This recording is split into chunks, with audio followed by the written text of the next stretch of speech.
नमस्कार दोस्तों, स्वागत है आपका अपना YouTube channel the MCQ point पर, जहां आप मेरे साथ जुड़कर अपने तैयारी को और मजबूत बना सकते हैं। दोस्तों, आज आपके लिए लेकर आए हैं 50 जीके जीएस का एमसीक्यू, जो कि टोटली पीवाई की बेस्ड है। जो एग्जाम एसएससी, रेलवे, स्टेट का कोई भी एग्जाम हो, सभी को ध्यान में रखकर बनाया गया है और यह आपके एग्जाम के पॉइंट ऑफ व्यू से काफी यूजफुल होगा। तो देखते हैं, पहला क्वेश्चन है, भारतीय संविधान का कौन सा अनुच्छेद आपातकाल से संबंधित है? 352, 356, 360 या सभी? दोस्तों, सभी जो है 352 भी है, 356 भी है और 360 भी है। ये सभी आपातकाल से संबंधित है। अगर बात 352 की करते हैं तो ये हमारा राष्ट्रीय आपात हो गया।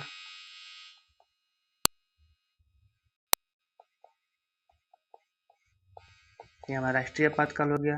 356 की जो बात करते हैं वो राष्ट्रपति शासन हो गया। इसके तहत राष्ट्रपति शासन लगता है। 360 की अगर बात करें, ये वित्तीय आपातकाल हो गया, जो कि अभी तक अपने देश में, भारत में वित्तीय आपातकाल एक बार भी नहीं लगा है। ये जो है, जो राष्ट्रीय आपातकाल है, ये कब लगता है? तो युद्ध के समय लगता है, या कोई बाह्य आक्रमण हो गया तब लगता है, या आंतरिक जो अशांति हो गया अगर, तो आंतरिक अशांति के लिए लगता है।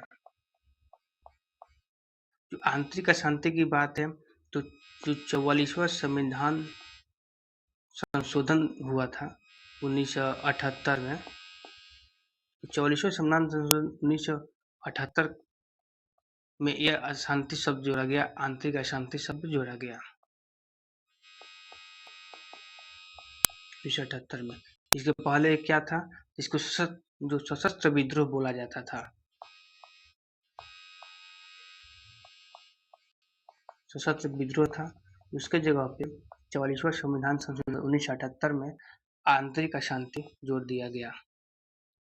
अगर राष्ट्रपति शासन की बात करें तो कब लगता है? दोस्तों, राष्ट्रपति शासन जो है 356 में लगता है। अगर किसी भी राज्य का संवैधानिक तंत्र विफल हो जाता है तो राष्ट्रपति शासन लगाया जाता है। और 360 की बात करें तो हमारे देश में अभी तक एक बार भी नहीं लगा है। एक और इम्पोर्टेंट बात कि जो आपातकाल है, संविधान में भाग 18 में है और ये जर्मनी के प्रावधान से लिया गया है। जो प्रावधान है जर्मनी से लिया गया है, जिसमें ये कहा गया है कि आपातकाल के दौरान मौलिक अधिकार निलंबन हो जाएगा। जो हमारा मौलिक है अधिकार का निलंबन, जो मौलिक अधिकार का निलंबन के इसका प्रावधान जर्मनी से लिया गया है। नेक्स्ट क्वेश्चन देखते हैं दोस्तों। अगला क्वेश्चन है, मॉन्टेग्यू चेम्सफोर्ड सुधार किस वर्ष लागू हुए? तो 1919 में लागू हुआ। लेकिन 1919 की बात करें तो 1919 में 1909 में क्या हुआ था? इसमें मार्ले मिंटो सुधार आया था। मार्ले मिंटो सुधार आया था और इसके तहत क्या हुआ था? इसके तहत भारत में पहली बार सांप्रदायिक प्रतिनिधित्व शुरू किया गया और इसी के तहत पहली बार मुसलमानों का अलग निर्वाचन क्षेत्र दिया गया। मुसलमान लोगों का अलग निर्वाचन क्षेत्र इसी के तहत दिया गया। 1909 का मार्ले मिंटो सुधार के तहत 1919 में जो मॉन्टेग्यू चेम्सफोर्ड सुधार आया था, इसी के तहत, बहुत इंपॉर्टेंट है, इसको याद रखिएगा, प्रांतों में द्वैत शासन शुरू हुआ। जो प्रांतों में द्वैत शासन किसके तहत शुरू हुआ? 1919 के मॉन्टेग्यू चेम्सफोर्ड सुधार के तहत शुरू हुआ। 1935 की बात करें तो इस जो 1935 में भारत शासन अधिनियम आया था, उसके तहत जो प्रांतों में द्वैत शासन को खत्म कर दिया गया और केंद्र में द्वैत शासन का प्रस्ताव लाया गया। केंद्र में द्वैत शासन का प्रस्ताव लाया गया।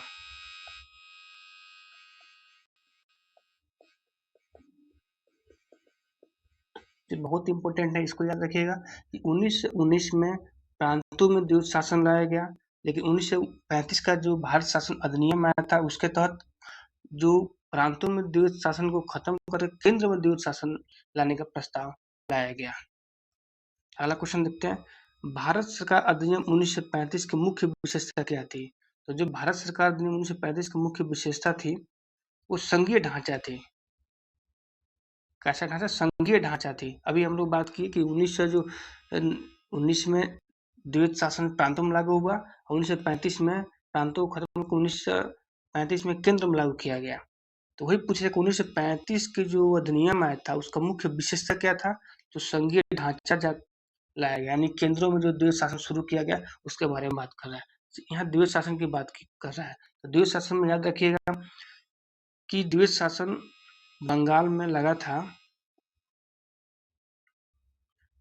1765 से 72 तक। 1765 से 1772 तक बंगाल में द्वैत शासन था। उस समय वहाँ गवर्नर कौन था? तो रॉबर्ट क्लाइव था।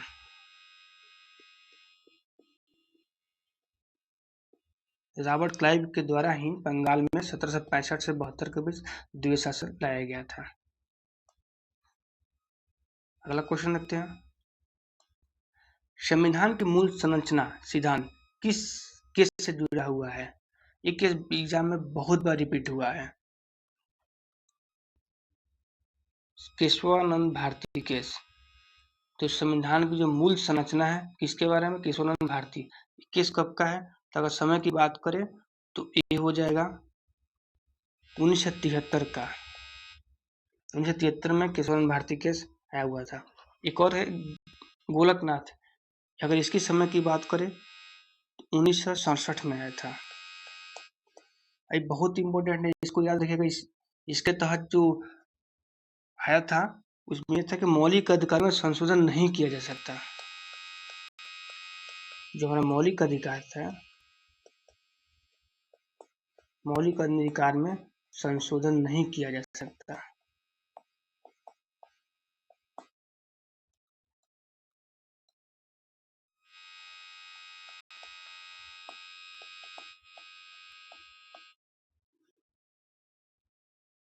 अगला क्वेश्चन देखते हैं,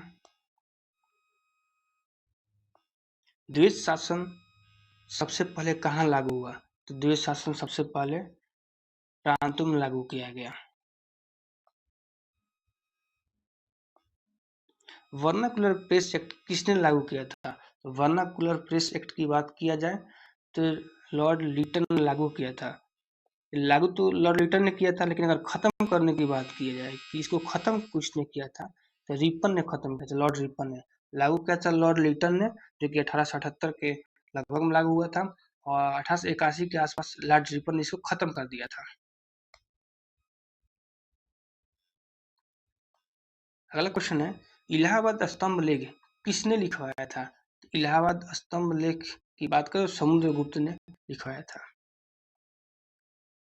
अगला क्वेश्चन, तृतीय बौद्ध संगीति कहाँ हुई थी? तृतीय बौद्ध संगीति पाटलिपुत्र में हुई थी। यहाँ बात करें बौद्ध संगीति की, दोस्तों याद रखिए बात करें तो बौद्ध संगीति 4 हुई थी। 4 बौद्ध संगीति हुई थी। कौन कौन? देखिए, पहला, दूसरा, तीसरा, चौथा। पहला हुई थी अजात शत्रु के समय में।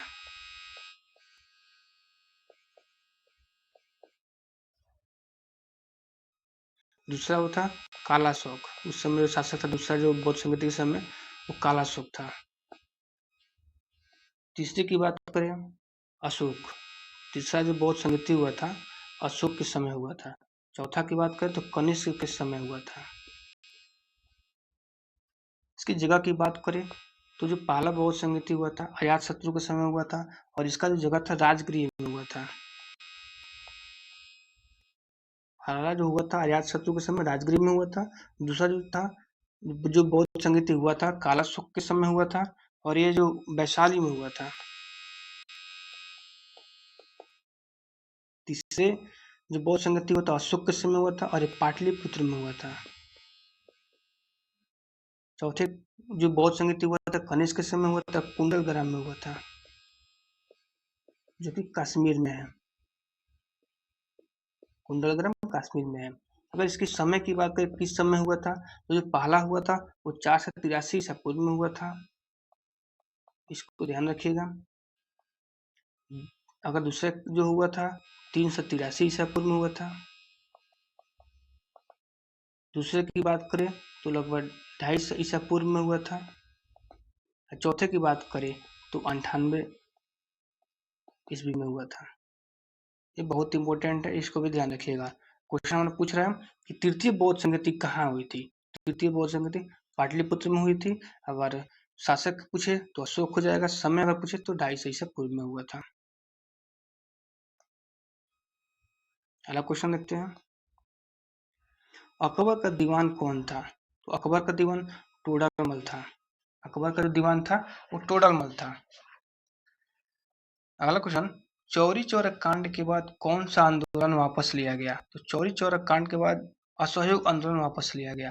दोस्तों चौरी चौरा जो कांड हुआ था उसके समय अगर पूछे कब हुआ था, तो इसका जो समय हुआ डेट याद रखिएगा। डेट बहुत बार यहाँ पूछा गया, 5 फरवरी 1922 में हुआ था। 5 फरवरी 1922 में हुआ था।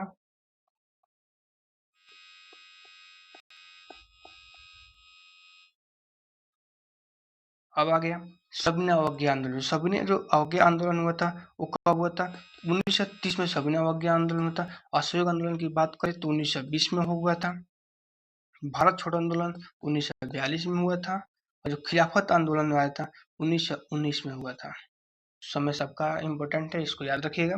सविनय अवज्ञा आंदोलन 1930 में हुआ था, असहयोग आंदोलन 1920 में हुआ था, भारत छोड़ो 1942 में, जो खिलाफत आंदोलन हुआ था 1919 में हुआ था। चौरी चौरा कांड का समय 5 फरवरी 1922 को हुआ था, जिसके कारण असहयोग आंदोलन को वापस लिया गया। अगला क्वेश्चन देखते हैं, संविधान सभा में कुल कितने सदस्य थे। मूल रूप से जो पहली बार संविधान सभा बना था, जब पाकिस्तान अलग नहीं हुआ था, उस समय 389 थे, लेकिन उसके बाद 299 हो गए। पाकिस्तान अलग हो गया, संविधान सभा का पुनर्गठन जो किया गया, तो पुनर्गठन के समय 299 हो गया। क्रिप्स मिशन कब आया था। जो क्रिप्स मिशन था वो कब आया था। दोस्तों क्रिप्स मिशन 1942 में आया था। 1940 की बात करें तो इसमें 8 अगस्त 1940 को अगस्त प्रस्ताव पेश हुआ था। अगस्त प्रस्ताव के लिए जाना जाता है।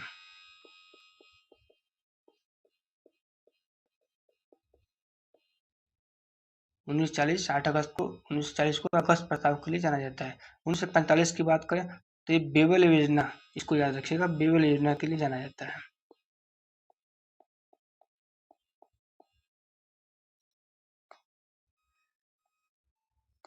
अगला क्वेश्चन, साइमन कमीशन का विरोध किस नारे से हुआ। साइमन कमीशन का विरोध साइमन गो बैक के नारे से हुआ। आपको पता है साइमन आया कब था, तो 1928 में आया था।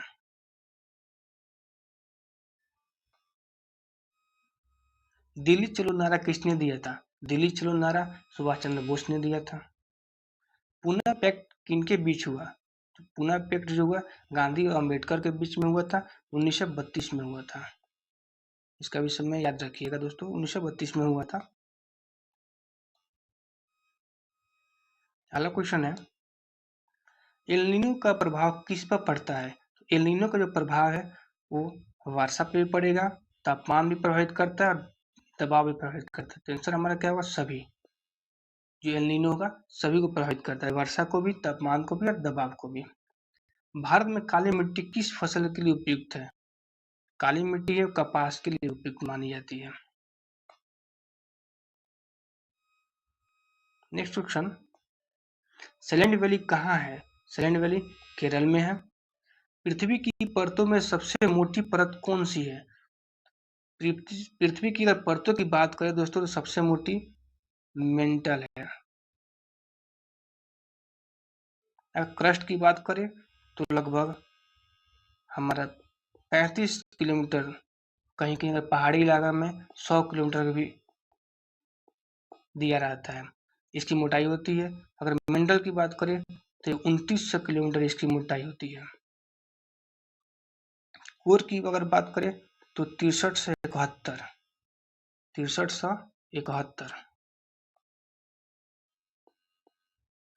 कहीं कहीं आपको 6378 भी देखने को मिलेगा किलोमीटर इसकी मोटाई होती है। सबसे मोटी परत क्या हो गया? 2900 किलोमीटर मेंटल, यानी 2900 किलोमीटर तक मेंटल पाई जाती है और 29 से लेकर 63 से 71 या तक कोर पाई जाती है। वायुमंडल का 99% द्रव्यमान किसमें होता है? क्षोभ मंडल और समताप मंडल में होता है सबसे ज्यादा द्रव्यमान, जबकि वायुमंडल का 99% इसमें निहित रहता है। भारत का सबसे बड़ा बंदरगाह, कार्गो की बात कर रहे हैं, सबसे बड़ा बंदरगाह हो गया कांडला बंदरगाह, ये गुजरात में है। लॉरेंस वक्र किससे संबंधित है? लॉरेंस वक्र जो है असमानता के लिए जाना जाता है और जो लॉरेंस वक्र का जो संबंध है असमानता से है। अगला क्वेश्चन कर रहा है, मुद्रास्फीति मापने का सूचकांक क्या है? तो मुद्रास्फीति जो मापने का सूचकांक है वो सीपीआई है। मुद्रास्फीति मापने का सूचकांक क्या है? सीपीआई है। सीपीआई का फुल फॉर्म जो होता है याद रखिएगा, consumer consumer price index, consumer price index होता है। उपभोक्ता मूल्य सूचकांक, उपभोक्ता मूल्य सूचकांक।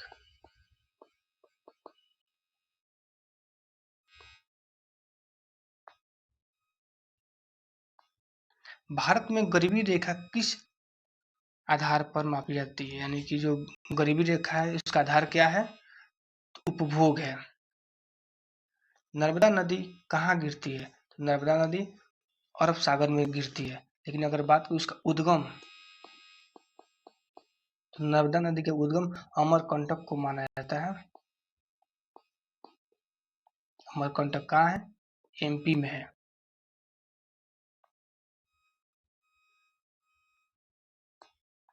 टेक्टोनिक प्लेट किससे संबंधित है? टेक्टोनिक जो प्लेट है पृथ्वी की सतह से संबंधित है। भारत का सबसे अधिक वर्षा वाला स्थान कौन सा है? तो भारत का सबसे अधिक वर्षा वाला स्थान की बात करें तो मासिनराम है। मासिनराम में सबसे ज्यादा बारिश होता है। गोल्डन क्वाड्रेटर किससे संबंधित है? तो दोस्तों गोल्डन क्वाड्रेटर की बात कर रहे हैं तो सड़क से संबंधित है। इसमें अगर देखा जाए तो दिल्ली, कोलकाता, मुंबई, चेन्नई, दिल्ली, कोलकाता, मुंबई, चेन्नई को जोड़ा गया था गोल्डन क्वाड्रेटर से। अगर इसकी लंबाई की बात करें, जो टोटल अगर इसकी लेंथ की बात करें तो 5846 किलोमीटर इसका लेंथ था। अगर इसकी बात करें इसका शुरू कब हुआ था तो 2001 का एक प्रोजेक्ट है। दिल्ली, कोलकाता, मुंबई, चेन्नई जो 4 महानगरों को जोड़ने के लिए गोल्डन क्वाड्रेटर परियोजना लाया गया था। राजकोषीय घाटा क्या है? राजकोषीय घाटा है जो व्यय आय से अधिक हो जाएगा तो राजकोषीय घाटा होगा। भारत में पहली पंचवर्षीय योजना कब शुरू हुई? भारत में पहली पंचवर्षीय योजना 1951 में शुरू हुई थी। इसकी बात की जाए, मॉडल की बात की जाए कि जो पहली पंचवर्षीय योजना का मॉडल क्या था? हेराल्ड डोनाल्ड मॉडल था। हेराल्ड डोनाल्ड मॉडल पर लाया गया था पहली पंचवर्षीय योजना। क्वांटम सिद्धांत किसने दिया था? क्वांटम सिद्धांत जो है वो मैक्स प्लैंक ने दिया था। क्वांटम सिद्धांत किसने दिया था? मैक्स प्लैंक ने दिया था। कब दिया था? अगर समय की बात करें तो 1900 में दिया था। इस सिद्धांत का मतलब क्या है? इस सिद्धांत में कहा गया है कि ऊर्जा और पदार्थ परमाणु स्तर पर क्वांटा क्वांटा मतलब जो छोटे से पैकेट होते हैं कि कोणों में उत्सर्जित या अवशोषित होते हैं, न कि निरंतर तरंगों के रूप में। इस सिद्धांत के तहत यही कहा गया है। हीमोग्लोबिन में कौन सी धातु होती है? तो हीमोग्लोबिन में लोहा होती है। अगला क्वेश्चन, ओजोन परत किस गैस से बनती है? ओजोन परत O3 से बनती है। रेडियोधर्मिता की खोज किसने की? रेडियोधर्मिता की खोज की अगर बात करें तो बेकरल ने की थी। रेडियोधर्मिता की खोज किसने की थी? तो बेकरल ने की थी, 1896 में की थी। अगर इसका पूरा नाम तो हेनरी बेकरल बोला जाता है। हेनरी बेकरल 1896 में रेडियोधर्मिता की खोज की। प्लाज्मा अवस्था क्या है? प्लाज्मा अवस्था आयनिक गैस है। मानव शरीर में सबसे बड़ी ग्रंथि, तो मानव शरीर की सबसे बड़ी ग्रंथि की बात की जाए तो यकृत है। सबसे बड़ी की बात करें तो यकृत। अगर छोटी की बात की जाए तो मानव शरीर में सबसे छोटी ग्रंथि कौन सी है? तो पीनियल ग्लैंड है। पीनियल ग्लैंड है।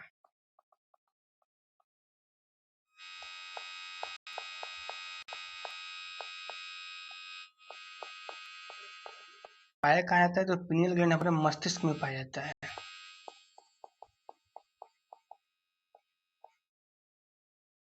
पीनियल ग्लैंड से एक हार्मोन साबित होता है जिसका नाम है मेलाटोनिन।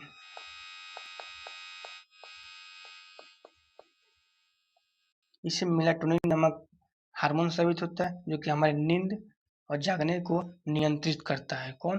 तो मेलाटोनिन हार्मोन जो कि पीनियल ग्लैंड से स्रावित होता है। ध्वनि की गति हवा में कितना होता है? तो 330 मीटर प्रति सेकंड होता है। एटीपी क्या है? तो दोस्तों एटीपी ऊर्जा है। एटीपी क्या है? ऊर्जा है। और इसकी बात करें तो फुल फॉर्म क्या होगा? तो इसका होगा एडेनोसिन एडेनोसिन ट्राइफोस्फेट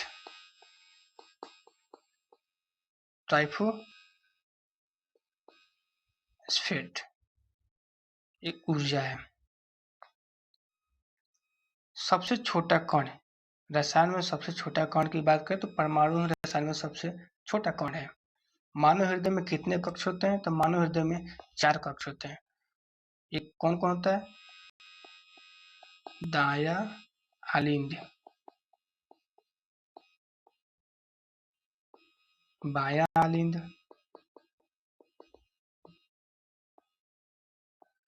दाया नीले होता है और बाया नीले होता है। तो कितने कक्ष होते हैं? 4 होते हैं। दाया आलिंद, बाया आलिंद, दाया नीले, बाया नीले। अगला क्वेश्चन है, क्लोरोफिल का रंग। तो यहाँ पर क्लोरोफिल का रंग पूछ रहा है तो कैसे होता है? तो क्लोरोफिल का रंग हरा होता है।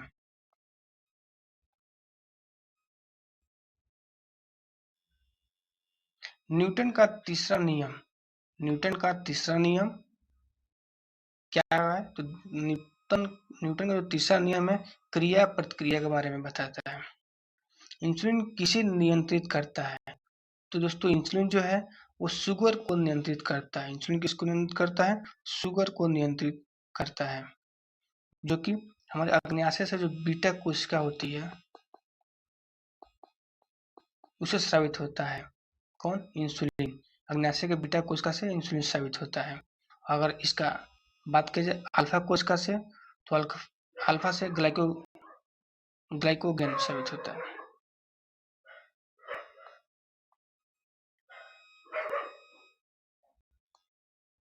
सबसे कठोर धातु टंगस्टन है।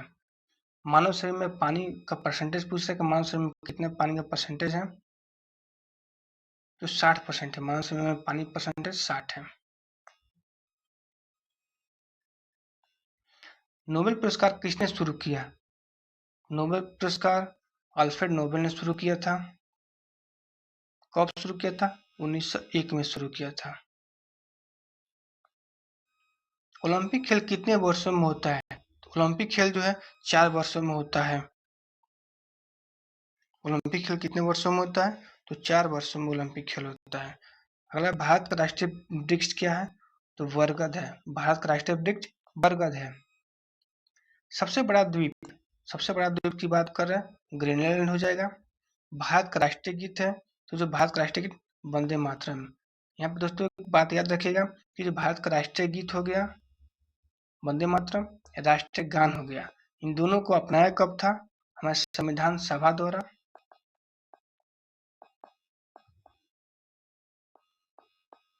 तो संविधान सभा द्वारा 24 जनवरी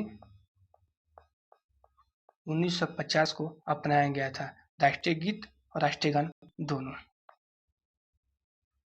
ये आज का यही क्वेश्चन